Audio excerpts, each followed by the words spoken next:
زندگی میں راستوں کا پیدا ہونا یہ زندگی کی خوبصورتی ہے، تو اس کے لیے پھر راہیں کھلتی ہیں، اللہ کشادگیاں پیدا کرتا ہے۔ اور انسان کی زندگی کا بہت بڑا مسئلہ ہے، وہ کہتا ہے میری ضرورت پوری ہونی چاہیے، اور وہ اپنی سب سے بڑی ضرورت روزی روٹی کو سمجھتا ہے، حالانکہ سب سے بڑی حضرت انسان کی ضرورت ہدایت ہے، سب سے بڑی ضرورت۔ اور یہ وہ شے ہے جو ہم ہر روز ہر نماز کی ہر رکعت میں مانگتے ہیں، اہدنا الصراط المستقیم، یہ روزانہ مانگنا پڑتی ہے۔ اور رزق اللہ نے اپنے ذمہ کرم پہ لیا ہے، وہ ان کو بھی دیتا ہے جو نہیں مانگتے۔ وما من دابۃ فی الارض الا علی اللہ رزقها، زمین پہ چلنے رینگنے والی کوئی چیز نہیں جس کا رزق اللہ کے ذمہ کرم پہ نہ ہو۔ ہر شے کا رزق اس کے ذمہ کرم، پتھر کے اندر جو کیڑا ہے اس کو بھی وہ رزق فراہم کرتا ہے۔ اللہ اکبر۔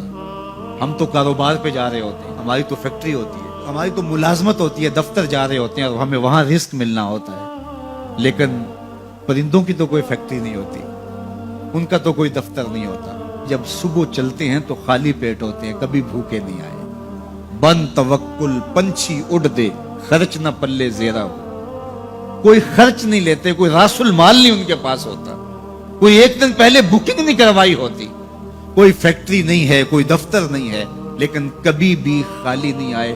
فرمایا اللہ پر توکل کرنے کا جو حق ہے اگر وہ تم ادا کرو تو وہ تمہیں ایسے رزق عطا کرے جیسے پرندوں کو عطا کرے۔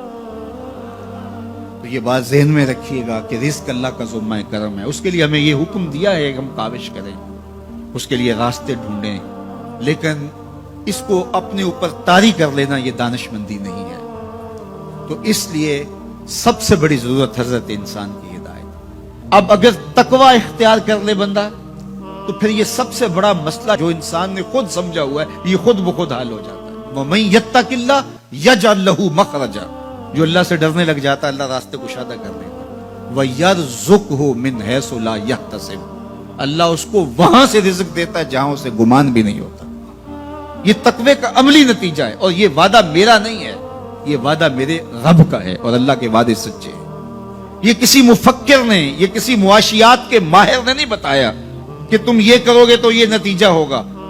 ماہر معاشیات کے مشورے کو ہم قبول کرتے ہیں کہ یار اس نے معاشیات کو پڑھا ہے، اس نے جو بتایا ہے وہ اس کا نتیجہ وہی ہوگا۔